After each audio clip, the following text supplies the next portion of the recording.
Hello everyone, and welcome back to my channel. I'd love it if you could leave a comment letting me know where you're listening from around the world. Also, don't forget to like and subscribe if you're enjoying this video. Story 1. The Midnight Howl. The scorching Utah sun was beginning to dip below the horizon as Josh and his three friends, Ethan, Carly, and Mia, finished setting up their campsite deep in a secluded canyon. The group had planned this summer trip as a way to disconnect from the world and reconnect with each other. Laughter filled the air as they built a fire, roasted marshmallows, and shared ghost stories. The canyon's jagged cliffs and the vast expanse of wilderness around them seemed to echo their joy, making the isolation feel exhilarating. As darkness enveloped the camp, the fire's glow became their only source of light. The conversation began to wane, and the usual sounds of the night took over. Crickets chirping, the occasional rustle of leaves, and the distant hoot of an owl. But then, a sound none of them had expected broke the calm. A low, guttural howl reverberated through the canyon. The group froze. Ethan broke the silence with a nervous chuckle. "Coyotes," he said, shrugging. "They're probably just hunting or something." "Yeah, totally normal," Carly added, though her voice betrayed a hint of unease. Josh nodded, but his eyes lingered on the dark expanse beyond the firelight. There was something unsettling about the howl. It didn't sound quite like a coyote. It was too deep, too deliberate. Still, he didn't want to be the one to spook the group, so he kept his thoughts to himself. As the evening wore on, the howls came again, this time closer. They seemed to move around the campsite, echoing off the canyon walls. Each time, the group's nervous laughter became more strained. By the time the fire had burned low, Josh decided he needed to step away to relieve himself. "Don't wander too far," Mia warned. Her joking tone couldn't mask the genuine worry in her eyes. "I'll be fine," Josh said, grabbing a flashlight. "I'll be right back." He ventured a few dozen yards from the camp, the beam of his flashlight cutting through the darkness. The night air was cooler now, and the silence felt oppressive. As Josh finished and turned to head back, he caught movement in his peripheral vision. Something, or someone, was crouched near the tree line. The figure was humanoid but wrong. It moved on all fours, its limbs unnaturally long and angular. Josh's breath caught in his throat as the flashlight beam landed on its face. Two glowing yellow eyes stared back at him, unblinking and predatory. The creature's skin was pale and stretched tight over its skeletal frame. Josh stepped back, his heart pounding. The creature tilted its head, studying him. Then, with a sickening crack, it stood upright. "Help me." The voice that came from the creature was Josh's own, but distorted and hollow, as if filtered through a broken speaker. Terror flooded his veins, and he stumbled backward, dropping the flashlight. The darkness consumed him, and all he could hear was the pounding of his own heartbeat. He bolted back toward the camp, tripping over roots and rocks in his panic.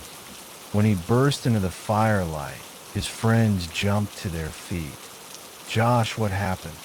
Carly asked, her voice trembling. Before he could answer, the voice came again. "Help me." It was Josh's voice, but it came from the opposite side of the camp. The group whipped around, their faces pale with fear. "Who's there?" Ethan shouted, grabbing a stick from the fire as a makeshift weapon. The voice repeated, closer this time. Then came the sound of twigs snapping and leaves rustling. Whatever was out there was circling them. "Pack up. We need to go," Josh managed to say, his voice shaking. In a frenzy, they doused the fire and hastily threw their belongings into their backpacks. The howls began again, this time overlapping, as if there were more than one creature surrounding them. The group didn't wait to find out. They sprinted back to their car, the flashlight beams bouncing wildly as they ran. The howls followed them, echoing in the darkness. When they finally reached the vehicle, they piled in, and Ethan floored the gas pedal. As they sped away, Josh dared to look back. For a split second, he thought he saw a pair of glowing yellow eyes watching them from the edge of the road. The next morning, safely back in town, the group sat in a diner, trying to process what had happened. Josh couldn't shake the image of the creature from his mind. He decided to ask a local about the area. An older man sitting at the counter overheard their conversation. He turned to Josh, his weathered face grim. "You were out in the canyons?" the man asked. Josh nodded. "That's sacred land," the man said. "The Navajo call it Skinwalker territory. You're lucky to be alive." Josh felt a chill run down his spine. He'd heard of skinwalkers before, but had always dismissed them as myths. Now he wasn't so sure. "What are they?" Mia asked, her voice barely above a whisper. The man hesitated, then said, "They're witches, shapeshifters. They take on the form of animals or even people to harm those who cross them. The land you camped on, it's cursed." The group left the diner in silence, the weight of the man's words hanging over them. None of them ever spoke of the trip again, but Josh couldn't forget the glowing eyes or the sound of his own voice calling for help in the darkness. Years later, whenever Josh heard a howl in the night, he'd freeze, his mind replaying that terrifying encounter. He knew the stories were true now. The skinwalkers were real, and he had narrowly escaped their grasp. Story 2. The Desert Hitchhiker. Emily was used to late nights. As a night shift nurse, she often found herself driving home while most of the world was fast asleep. The solitude of the empty roads in New Mexico usually brought her a strange sense of peace. But that night, as the clock ticked past 2 a.m., she felt an unease she couldn't quite shake.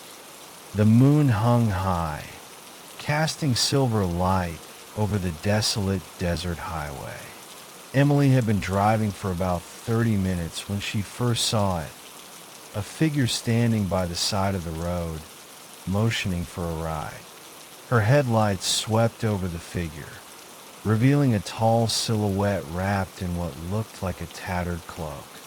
She couldn't see the face clearly, but the gesture was unmistakable, a thumb raised in the universal sign of hitchhiking. Something about the figure sent a shiver down her spine. She wasn't the type to pick up strangers, especially not in the middle of nowhere. Without slowing down, she gripped the steering wheel tightly and drove past. Her car's tires hummed against the asphalt as she checked her rearview mirror. The figure stood motionless, shrinking into the distance. Probably just some traveler, she muttered to herself, though her knuckles remained white on the wheel. The radio played faintly in the background, the soft strains of a late-night talk show filling the silence. But a few miles down the road, her heart nearly stopped. There it was again. The same figure stood by the roadside, motioning for a ride. Emily's stomach twisted into a knot. It was impossible.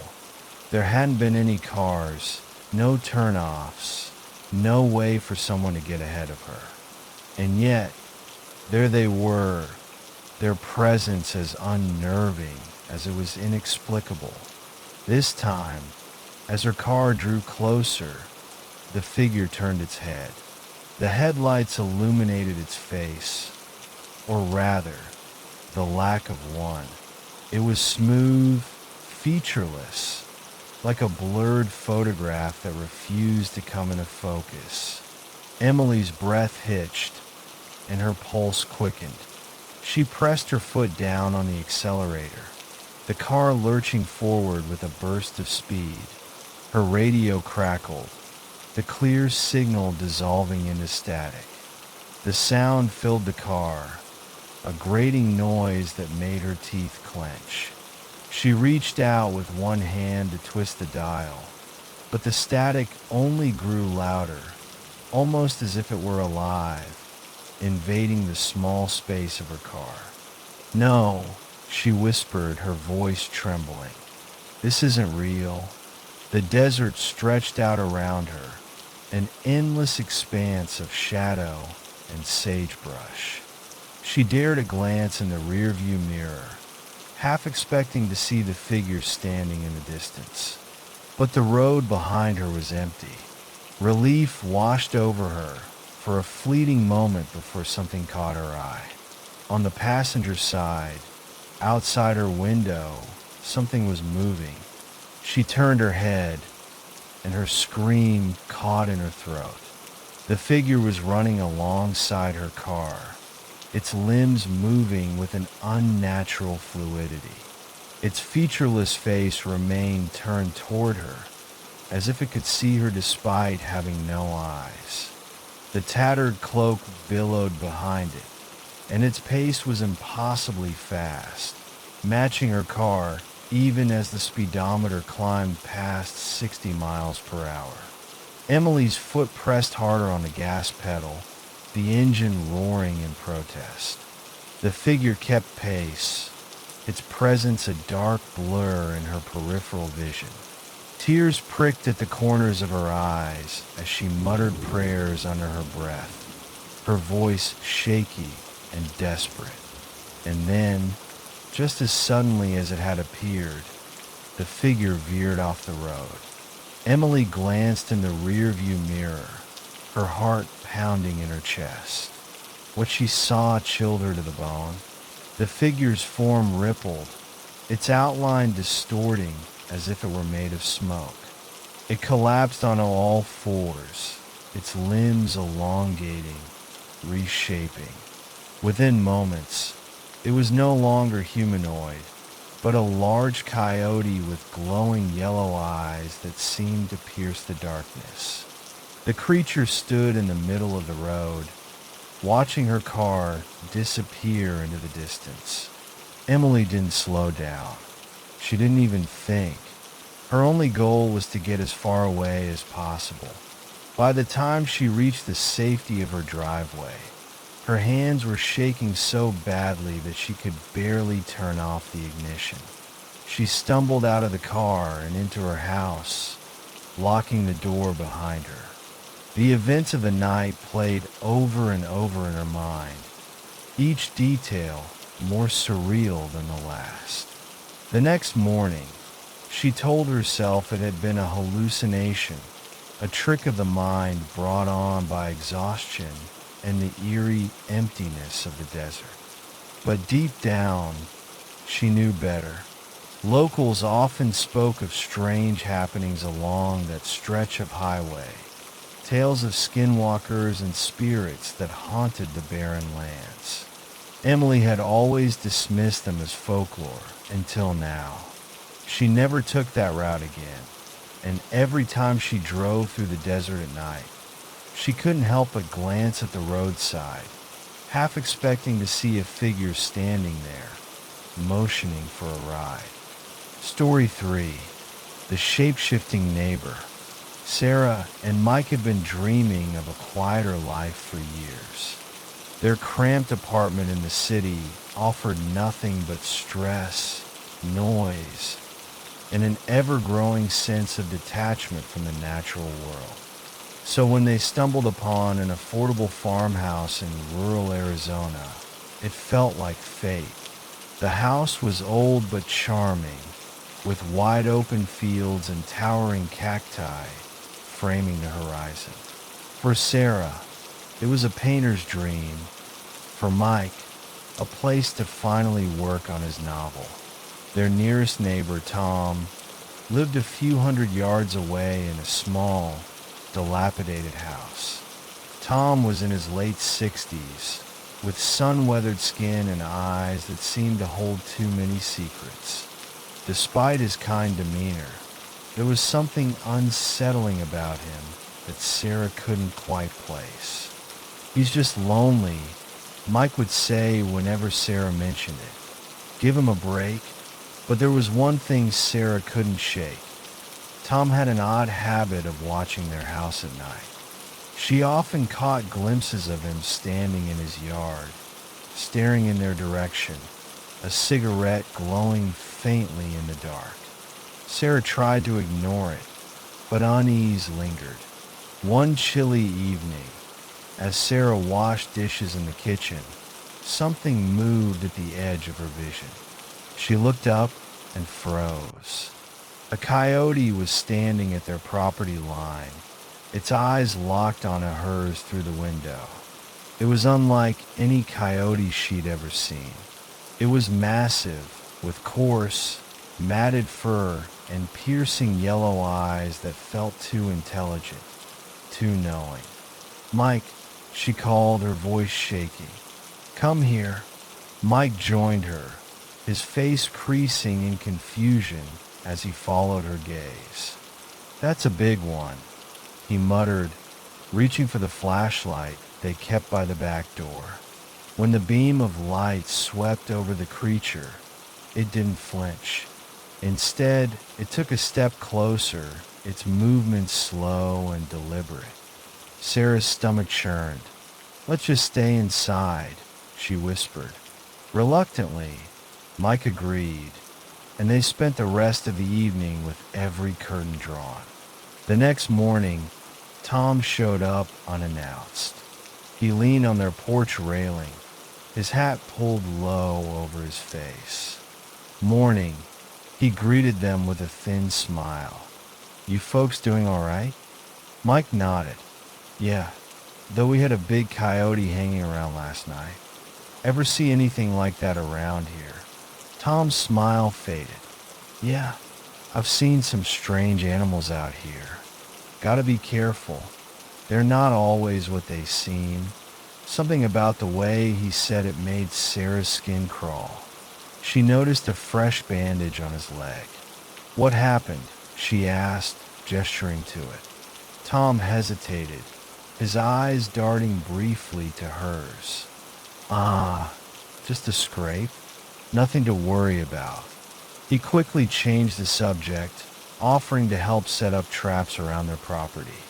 Sarah declined, her instincts screaming that something was off. That night, Sarah and Mike were jolted awake by a loud scratching noise at their bedroom window. Heart pounding, Mike grabbed his shotgun and cautiously approached the window. Sarah followed close behind, clutching her phone with trembling hands. The coyote was back, its massive frame silhouetted against the moonlight. It stood on its hind legs, scratching at the glass like it was trying to get in. Its eyes glowed unnaturally, and its lips curled into what looked horrifyingly like a grin. Mike didn't hesitate. He opened the window just enough to fire a warning shot. The creature let out a guttural snarl before disappearing into the darkness, moving so quickly it seemed almost to vanish. The following morning, Tom's house was eerily silent. Concerned, Mike decided to check on him. He returned a few minutes later, his face pale. "He's gone," Mike said. "The place is empty. Looks like he packed up and left in a hurry. Sarah's unease deepened. She suggested they talk to some locals to get more information about Tom. What they learned sent chills down their spines. An old woman at the general store told them tales of skinwalkers, shape-shifting entities from Navajo folklore, capable of taking on human or animal form. People around here say one used to live nearby, the woman said, her voice hushed. They're drawn to isolated places where they can do their work. Sarah and Mike's blood ran cold. Could Tom have been something more than he seemed? Even after weeks passed, the couple couldn't shake the feeling they were being watched. Sometimes, Sarah swore she saw a shadow moving in the distance, just beyond their property line. Mike would dismiss it as paranoia, but deep down, they both knew the truth. Whatever had haunted their nights wasn't entirely gone. They installed cameras, motion lights, and locked their doors religiously. Yet, every so often, the eerie sound of scratching at the windows would return, a chilling reminder that some things, once invited in, never truly leave.